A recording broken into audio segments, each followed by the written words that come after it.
નમસ્તે, કેમ છો બધા? ભાઈ આજે છે ને 3 માર્ચ છે અને 3 માર્ચ દર વર્ષે સમગ્ર વિશ્વમાં જૈવ વિવિધતાના સંરક્ષણ માટે વિશ્વ વન્યજીવન દિવસની ઉજવણી કરે છે. હવે આ વર્ષ માટેનો એનો વિષય એટલે કે થીમ એવો છે connecting people and planet, exploring digital innovation in wild life conservation. એટલે કે લોકોને અને ગ્રહોને જોડવામાં આવે છે અને જે અત્યારે ડિજિટલ દુનિયા બની રહી છે ને એનો ઉપયોગ વન્યજીવોના સંરક્ષણ માટે કરવો એવી 2024ની થીમ છે. તો ભાઈ ચાલો આ વન્યજીવોના જીવનમાં શું ચાલી રહ્યું છે એમાં એક ડોક્યુ કરીએ. એવું સાંભળવામાં આવ્યું છે કે એક શિયાળભાઈએ જંગલમાં નિશાળ ખોલી છે અને એ પોતે ભણી આવ્યા છે એટલે એનો લાભ બીજા બધા પ્રાણીઓને આપે છે. ભાઈ એ તો થઈ ગયા શિક્ષક, એટલે જંગલના રાજાને પણ કહી શકે છે કે ભાઈ તમે તો ખોટી રકમ લખી છે. તો ચાલો આ નિશાળમાં બીજું શું થાય છે એ આ ગીતમાં જ સાંભળીએ. આ ગીત ડૉક્ટર ધર્મેન્દ્ર પટેલે લખ્યું છે અને હું હોઉં જો જાદુગર એવા બાળગીતોના સંગ્રહમાંથી લેવામાં આવ્યું છે.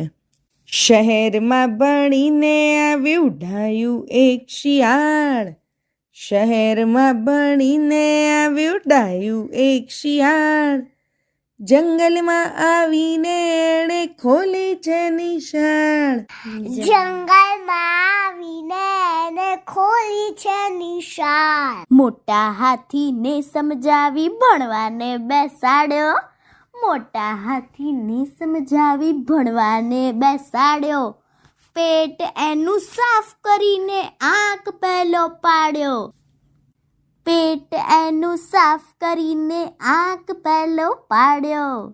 નાકે મોટા ચશ્મા ચડાવી હાથમાં લઈને સોટી, નાકે મોટા ચશ્મા ચડાવી હાથમાં લઈને સોટી, જંગલના રાજાને શીખવ્યું રકમ લખી તમે ખોટી, જંગલના રાજાને શીખવ્યું રકમ લખી તમે ખોટી. સિંહનો સિપાઈ વાઘ છાનો બેસી રહેતો, સિંહનો સિપાઈ વાઘ છાનો બેસી રહેતો, ગેંડાજીને લખતા જોઈ ધીમું ધીમું હસતો, ગેંડાજીને લખતા જોઈ ધીમું ધીમું હસતો.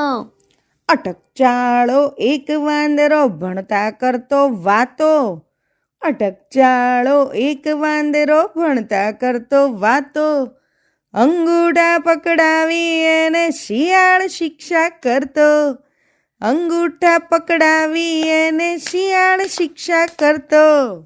હોશિયાર સસલાને એ તો સવાલ ઝટ પૂછતો, હોશિયાર સસલાને એ તો સવાલ ઝટ પૂછતો, બાકી કોઈને પૂરેપૂરો જવાબ કદી ના સૂચતો, બાકી કોઈને પૂરેપૂરો જવાબ કદી ના સૂચતો.